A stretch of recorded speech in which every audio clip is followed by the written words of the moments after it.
Hello everyone, welcome to Quizzer Book. Quizzer Book में आप सभी लोगों का स्वागत है। आज के इस सेशन में हम वीडियो री एग्ज़ाम के लिए इंडियन ज्योग्राफी के क्वेश्चंस की प्रैक्टिस कराएंगे। ये प्रैक्टिस सेट नंबर 4 है। तो चलिए आज के सेशन को स्टार्ट करते हैं। पहला क्वेश्चन है, भारत के उत्तर पश्चिमी भाग में निम्न में से किस एक के कारण शीतकाल के दौरान वर्षा होती है? राइट ऑप्शन इसका हो जाएगा ऑप्शन बी, पश्चिमी विक्षोभ के कारण। शीत ऋतु के दौरान सूर्य के दक्षिणायन होने के कारण भूमध्य सागर से आने वाली पछुआ जेठ धाराएं दक्षिण की तरफ मुड़ जाती हैं, जिसके फलस्वरूप हिमालय के कुछ भाग पर हिमपात तथा भारत की उत्तर पश्चिमी राज्यों में वर्षा प्राप्त होती है। नेक्स्ट क्वेश्चन, भारत में ग्रीष्मकालीन मानसून के प्रवाह की सामान्य दिशा निम्नलिखित में से कौन है? राइट ऑप्शन इसका हो जाएगा ऑप्शन डी, दक्षिण पश्चिम से उत्तर पूर्व। शीतकाल में इसकी दिशा उत्तर पूर्व से दक्षिण पश्चिम की ओर होती है। भारत में 92% वर्षा दक्षिण पश्चिम मानसून से प्राप्त होती है। ग्रीष्म ऋतु में भारत में उच्च तापमान के कारण उत्तर पश्चिम भारत में निम्न दाब की स्थिति बनती है, जिस कारण से दक्षिण पश्चिम मानसून हवाएं भारत में प्रवेश करती हैं। दक्षिण पश्चिम मानसून सर्वप्रथम भारत के केरल राज्य में प्रवेश करता है, जिसे यहाँ मानसून विस्फोट के नाम से भी जाना जाता है।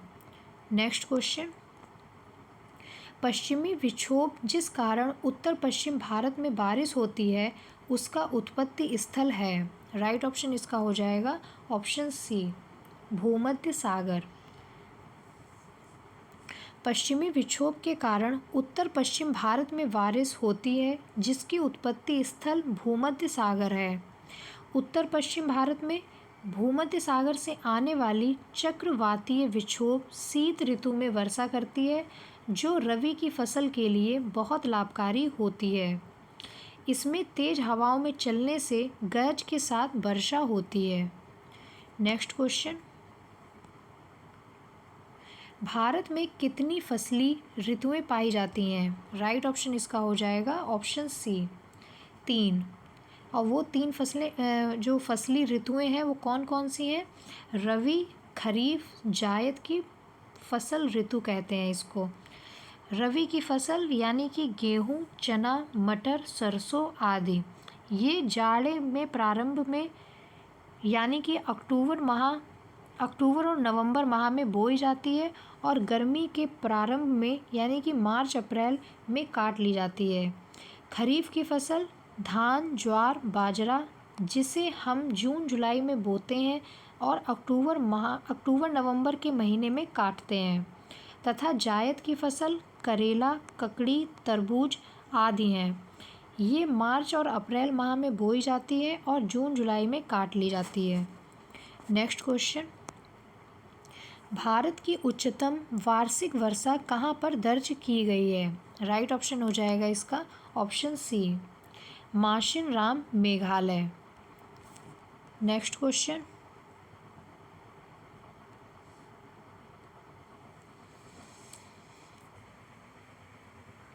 उस दिन को वर्षा किस दिन माना जाता है जिस दिन डैश वर्षा होती है? तो राइट ऑप्शन इसका हो जाएगा ऑप्शन सी, 2.5 mm। भारत में मानसून हिंद महासागर और अरब सागर की ओर से हिमालय की ओर आने वाली हवाओं पर निर्भर करता है। जब ये हवाएं भारत के दक्षिण पश्चिम तट पर पश्चिमी घाट से टकराती हैं तो भारत तथा आसपास के देशों में भारी वर्षा होती है। जिस दिन वर्षा 2.5 mm होती है उस दिन को वर्षा दिन माना जाता है। वर्षा की तीव्रता मापने वाले यंत्र को वर्षा मापी कहते हैं। इसे मुख्यतः मिलीमीटर या सेंटीमीटर में मापा जाता है। विश्व में सबसे ज़्यादा वर्षा भारत के मानसिनराम में होती है। नेक्स्ट क्वेश्चन, मरुस्थलीय मिट्टी के बारे में निम्नलिखित में से कौन सा कथन गलत है? तो राइट ऑप्शन इसका हो जाएगा ऑप्शन डी, इसमें नमक की मात्रा अधिक होती है। इस मृदा में रेत सर्वाधिक मात्रा में पाई जाती है। यह मूल रूप से रेतीली मिट्टी होती है तथा रंग में हल्की होती है। इस मृदा में क्षारीय तथा लवणीय गुण होने के कारण नमक की मात्रा अधिक पाई जाती है। यह मृदा देश की कुल मृदाओं का लगभग 4.32% है। नेक्स्ट क्वेश्चन, शुष्क मृदा जिसमें ठोस तथा छिद्र दोनों शामिल हैं का एक इकाई आयतन द्रव्य भार कहलाता है। तो राइट ऑप्शन इसका हो जाएगा ऑप्शन सी, कण घनत्व तथा स्थूल घनत्व दोनों। भूमि उपयोग और मिट्टी प्रबंधन प्रथाओं के जवाब में मिट्टी की सघनता की स्थिति को चिन्हित करने के लिए थोक घनत्व का नियमित रूप से मूल्यांकन किया जाता है। मिट्टी का थोक घनत्व मिट्टी की एक निश्चित मात्रा के द्रव्यमान या वजन का दर्शाता है। नेक्स्ट क्वेश्चन, एक संसाधन के रूप में मिट्टी के कटाव और ह्रास को मिट्टी के संबंध में प्रमुख खतरा माना जाता है। निम्नलिखित में से कौन सा विकल्प मिट्टी के संरक्षण का सर्वोत्तम उपाय नहीं है? तो राइट ऑप्शन इसका हो जाएगा ऑप्शन सी, बारिश के पानी में बह जाना। मिट्टी एक बहुमूल्य संपदा है। यह सबसे मुख्य और आधारभूत संसाधन है। यह प्रत्यक्ष या परोक्ष रूप से विभिन्न प्रकार के जीवों का भरण पोषण करती है। मृदा संरक्षण में विश्व के विभिन्न क्षेत्रों में मृदा अपरदन को रोकने के लिए भिन्न भिन्न विधियाँ अपनाई गई हैं, जिसमें संरक्षण की विधियाँ कौन कौन सी हैं? वनों की रक्षा, वृक्षारोपण, बांध बनाना, भूमि उद्धार, बाढ़ नियंत्रण, अत्यधिक चराई पर रोक, पट्टीदार व सीढ़ीदार कृषि, समोच्च रेखीय जुताई तथा शस्यावर्तन, ये सभी मृदा संरक्षण के सर्वोत्तम उपाय हैं। नेक्स्ट क्वेश्चन, खादर और बांगर निम्नलिखित में से किस प्रकार की मिट्टी है? राइट ऑप्शन इसका हो जाएगा ऑप्शन बी, जलोढ़। इस मिट्टी में पोटास की बहुलता होती है, लेकिन नाइट्रोजन, फास्फोरस एवं ह्यूमस की कमी होती है। यह भारत की सबसे उपजाऊ मृदा है। पुराने जलोढ़ मिट्टी को बांगर तथा नई जलोढ़ मिट्टी को खादर कहा जाता है। जलोढ़ मिट्टी उर्वरता की दृष्टि से धान, गेहूँ, मक्का, तिलहन, दलहन आदि फसलें के लिए अच्छी मानी जाती है। नेक्स्ट क्वेश्चन, भारत में कोई क्षेत्रों में लाल मिट्टी पाई जाती है। मिट्टी के लाल रंग होने का प्रमुख कारण क्या है? तो राइट ऑप्शन इसका हो जाएगा ऑप्शन सी, फेरस ऑक्साइड की उपस्थिति। लाल मिट्टी का जमाव पठारी क्षेत्र में पाया जाता है, जिसमें धातुओं की अधिकता होती है। और कौन कौन सी धातुओं की अधिकता होती है? सिलिका और आयरन की, तथा जो ऑक्सीकृत होने के पश्चात लाल रंग में परिवर्तित हो जाती है। जल योजित रूप में यह मिट्टी पीली दिखाई देती है। यह मिट्टी छत्तीसगढ़, झारखंड, उड़ीसा, आंध्र प्रदेश, कर्नाटक तथा तमिलनाडु में पाई जाती है।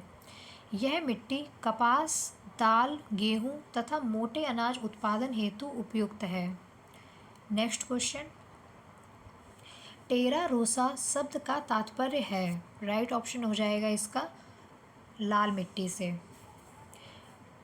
यह एक प्रकार की लाल क्ले मृदा है और चूना पत्थर के अवक्षय से प्राप्त होती है। नेक्स्ट क्वेश्चन, तेज हवाओं द्वारा किस प्रकार की मिट्टी उड़कर आती है और जमा हो जाती है?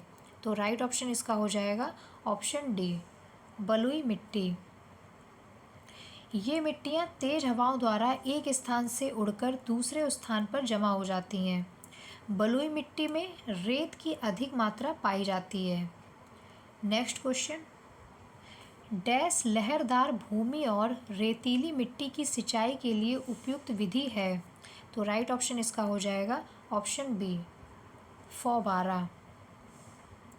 इस विधि से सिंचाई में पानी को छिड़काव के रूप में प्रयोग किया जाता है, जिससे पानी पौधों एवं जमीन पर बारिश की बूंदों के रूप में पड़ता है। पानी की बचत एवं फसलों की उत्पादकता के हिसाब से सिंचाई की यह विधि सबसे अधिक उपयोगी मानी जाती है। नेक्स्ट क्वेश्चन, निम्नलिखित में से किस राज्य में काली मृदा पाई जाती है? तो राइट ऑप्शन इसका हो जाएगा ऑप्शन सी, गुजरात में। काली मृदा दक्कन के पठार के अधिकतर भाग पर पाई जाती है। यह महाराष्ट्र, गुजरात तथा तमिलनाडु में एक मुख्य रूप से पाई जाती है। गोदावरी और कृष्णा नदियों के ऊपरी भागों और दक्कन के पठार के उत्तरी पश्चिमी भाग में गहरी काली मृदा पाई जाती है। इस मृदा को रेगुर तथा कपास वाली काली मिट्टी भी कहते हैं। इस मिट्टी में जल धारण करने की क्षमता सर्वाधिक होती है। रासायनिक दृष्टिकोण से इस मृदा में चूना, लोहा, मैग्नीशियम, एल्यूमिना तथा पोटास की काफ़ी मात्रा पाई जाती है, लेकिन इसमें फास्फोरस, नाइट्रोजन और ह्यूमस यानी कि जैव पदार्थों की कमी होती है। नेक्स्ट क्वेश्चन,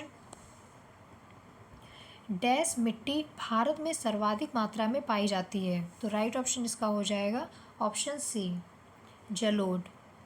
यह मिट्टी उत्तर के विस्तृत मैदान तथा प्रायद्वीपीय भारत के तटीय मैदानों में मिलती है। यह सर्वाधिक उपजाऊ मिट्टी होती है। इस मिट्टी में मुख्यतः गेहूँ, चावल, सरसों, चना आदि प्रमुख रूप से उपजाए जाते हैं। नेक्स्ट क्वेश्चन, भारत के किस राज्य में सबसे बड़ी अंतर्देशीय लवणीय आर्द्र भूमि है? राइट ऑप्शन इसका हो जाएगा ऑप्शन सी, राजस्थान में। सांबर नामक झील भारत की सबसे बड़ी अंतर्देशीय लवणीय आर्द्र भूमि है। यह राजस्थान राज्य में स्थित झील है। नेक्स्ट क्वेश्चन, जहाँ ऋतु के अनुसार पेड़ों में पत्तियाँ झड़ जाती हैं उन्हें कहते हैं? तो राइट ऑप्शन इसका हो जाएगा ऑप्शन सी, पर्णपाती वन। पर्णपाती वन क्या है? इसको उष्णकटिबंधीय पतझड़ वन भी कहते हैं।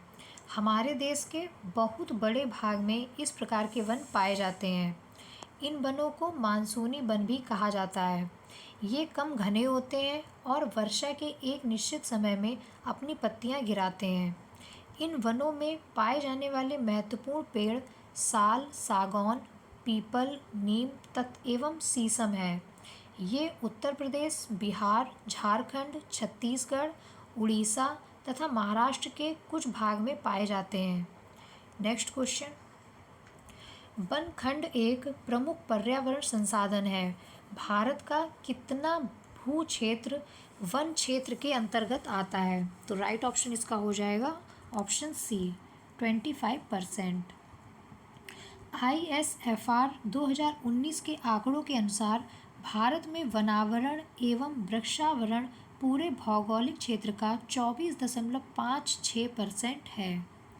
नेक्स्ट क्वेश्चन, बिनसर का जंगल भारत के किस प्रदेश क्षेत्र में अवस्थित है? तो राइट ऑप्शन इसका हो जाएगा ऑप्शन डी, उत्तराखंड। बिनसर उत्तराखंड के अल्मोड़ा से लगभग 26 किलोमीटर दूर स्थित है। यह समुद्र तल से लगभग 2412 मीटर की ऊंचाई पर बसा है। अब इसे वन्य जीव अभयारण्य बना दिया गया है। नेक्स्ट क्वेश्चन, वन विभाग के सर्वेक्षण के मुताबिक भारत का वास्तविक वन कवर भौगोलिक क्षेत्र का डैश है? तो राइट ऑप्शन इसका हो जाएगा option C, 21.54%। Next question, Bharat के किस राज्य में वन क्षेत्र सर्वाधिक है? तो राइट ऑप्शन इसका हो जाएगा ऑप्शन ए, मध्य प्रदेश में। जबकि प्रतिशतता की दृष्टि से लक्षद्वीप सर्वाधिक वन क्षेत्र वाला राज्य केंद्र शासित प्रदेश था। ISFR 2019 के अनुसार भी मध्य प्रदेश वन क्षेत्र के मामले में प्रथम स्थान पर है। नेक्स्ट क्वेश्चन, भारत में निम्नलिखित में से किस प्रकार के वन का सबसे बड़ा क्षेत्र है? तो राइट ऑप्शन इसका हो जाएगा ऑप्शन सी, उष्णकटिबंधीय नम पर्णपाती। जबकि दूसरे स्थान पर उष्णकटिबंधीय आर्द्र पर्णपाती वन पाए जाते हैं। नेक्स्ट क्वेश्चन, किस भारतीय राज्य में एशिया का सबसे लंबा द्रुत गति परीक्षण मार्ग नेट्रेक्स अनावरित हुआ है? तो राइट ऑप्शन इसका हो जाएगा ऑप्शन बी, मध्य प्रदेश। हाल ही में मध्य प्रदेश के इंदौर में एशिया का सबसे लंबा और दुनिया का 5वां सबसे बड़ा द्रुत गति परीक्षण मार्ग का उद्घाटन किया गया है। यह भारी उद्योग मंत्रालय की एक प्रमुख परियोजना है। इसका उद्देश्य देश में अत्याधुनिक परीक्षण, सत्यापन और अनुसंधान एवं विकास अवसंरचना का निर्माण करना है।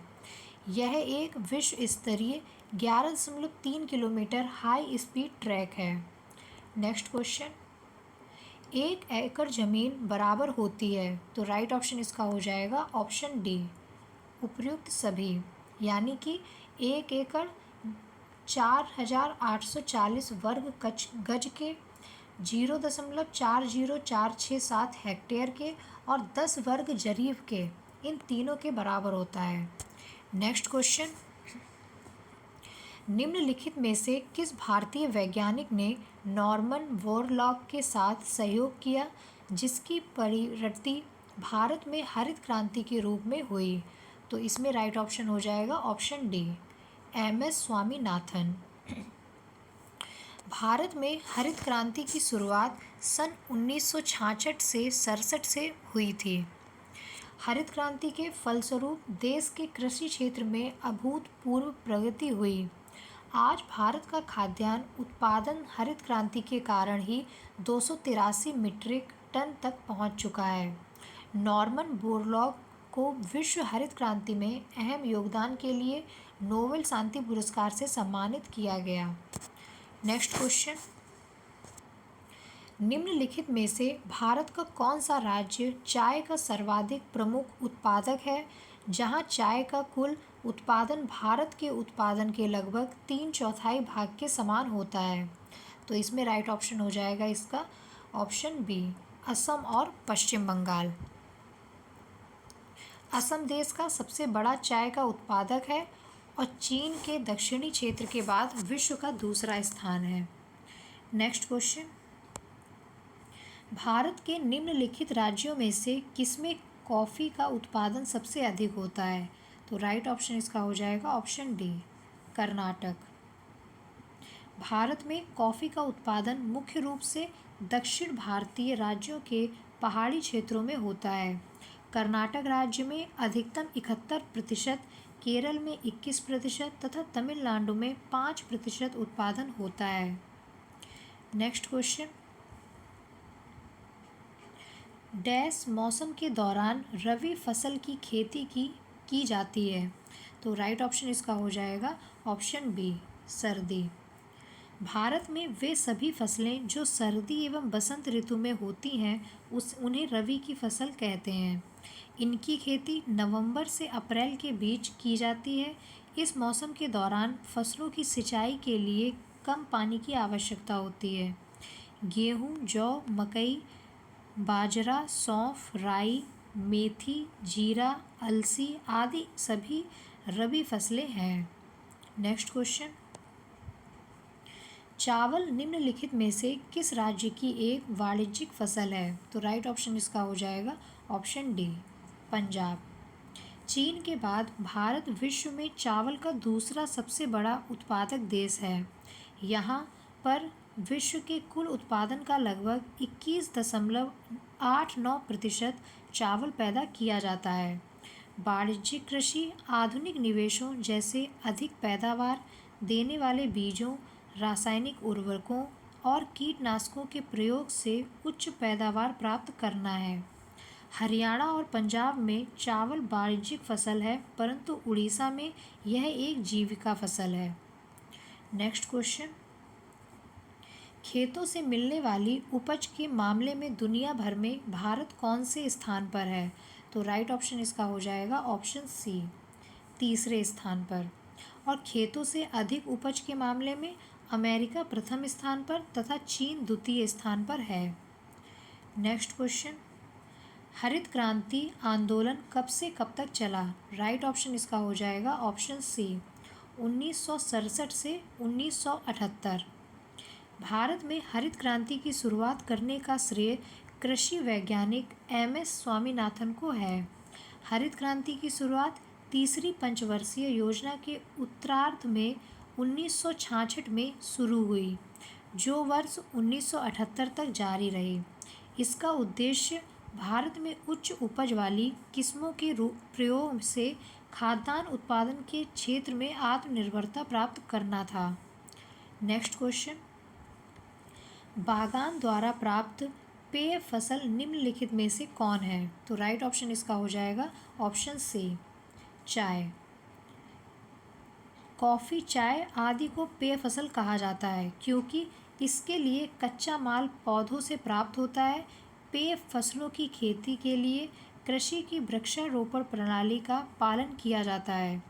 चाय और कॉफ़ी दो प्रमुख पेय फसलें हैं जो भारत में उगाई जाती हैं और वाणिज्यिक मंत्रालय के अनुसार चाय, कॉफ़ी और रबर बागान फसलें हैं। नेक्स्ट क्वेश्चन, निम्नलिखित में से कौन सा आधारित संरचना कारक कृषि विकास से संबंधित नहीं है? तो राइट ऑप्शन इसका हो जाएगा ऑप्शन डी, खनन। भारत का लगभग 3/4 परिवार ग्रामीण आय पर निर्भर है। सिंचाई, सड़कों की उपलब्धता एवं बीमा कृषि विज्ञान विकास संरचना कारक से संबंधित है, जबकि खनन का कृषि विकास में कोई योगदान नहीं है। खनन पृथ्वी से खनिजों और धातुओं का निष्कर्षण है। मैग्नीज, तांबा, टिन, बॉक्साइट और लौह अयस्क, सोना, चांदी और हीरे आदि प्रमुख खनन के कुछ उदाहरण हैं। नेक्स्ट क्वेश्चन, व्यावसायिक उपयोग के लिए सब्जियां, फूल और फल उगाने की क्रिया के लिए निम्नलिखित में से किस शब्द का उपयोग किया जाता है? तो इसका राइट ऑप्शन हो जाएगा ऑप्शन ए, हॉर्टिकल्चर। व्यावसायिक उपयोग के लिए सब्जियां, फूल और फल उगाने की क्रिया को हॉर्टिकल्चर कहलाती है। हॉर्टिकल्चर विज्ञान की वह शाखा है जिसमें अनाज, फूलों और पौधों को उगाने से लेकर उनकी मार्केटिंग तक का अध्ययन किया जाता है। जो ऑर्वेरिकल्चर है, ये वृक्षों, झाड़ियों, सजावटी पौधों की खेती, पिसीकल्चर मछली पालन का अध्ययन, वर्मीकल्चर केचुआ पालन का अध्ययन। नेक्स्ट क्वेश्चन, पर्यावरणीय खेती को डैश नाम से भी जाना जाता है? तो राइट ऑप्शन इसका हो जाएगा ऑप्शन डी, जैविक खेती यानी कि ऑर्गेनिक फार्मिंग। पर्यावरणीय खेती को जैविक कृषि नाम से भी जाना जाता है। यह कृषि federation of organic agriculture movement के मापक के पर आधारित है। जैविक खेती एक समग्र उत्पादन प्रबंध प्रणाली है। यह धारणीय विकास के मानक पर आधारित है। नेक्स्ट क्वेश्चन, सिंचाई के निम्नलिखित तरीकों में से किसे ट्रिंकल सिंचाई के रूप में जाना जाता है? तो राइट ऑप्शन इसका हो जाएगा ऑप्शन सी, ड्रिप सिंचाई। ड्रिप सिंचाई को ट्रिंकल सिंचाई के नाम से भी जाना जाता है। इसमें जल को धीमी गति से बूंद बूंद के रूप में फसलों के जड़ क्षेत्र में एक छोटी व्यास की प्लास्टिक पाइप से प्रदान किया जाता है। इस सिंचाई विधि का आविष्कार इजराइल में हुआ था। इस विधि से पानी का उपयोग बहुत कम मात्रा में होता है और सतह वाष्पन एवं भूमि रिसाव से जल की हानि कम से कम होती है। तो फ्रेंड्स, आज का सेशन यहीं कंप्लीट होता है। ये सेशन आपको कैसा लगा है कमेंट बॉक्स में ज़रूर लिखा करिए तथा इस सेशन को ज़्यादा से ज़्यादा लाइक एंड शेयर ज़रूर करिए तथा इस क्लास की PDF आपको टेलीग्राम चैनल पर मिल जाएगी, जिसका लिंक इस वीडियो के डिस्क्रिप्शन बॉक्स में दिया गया है। Thank you friends.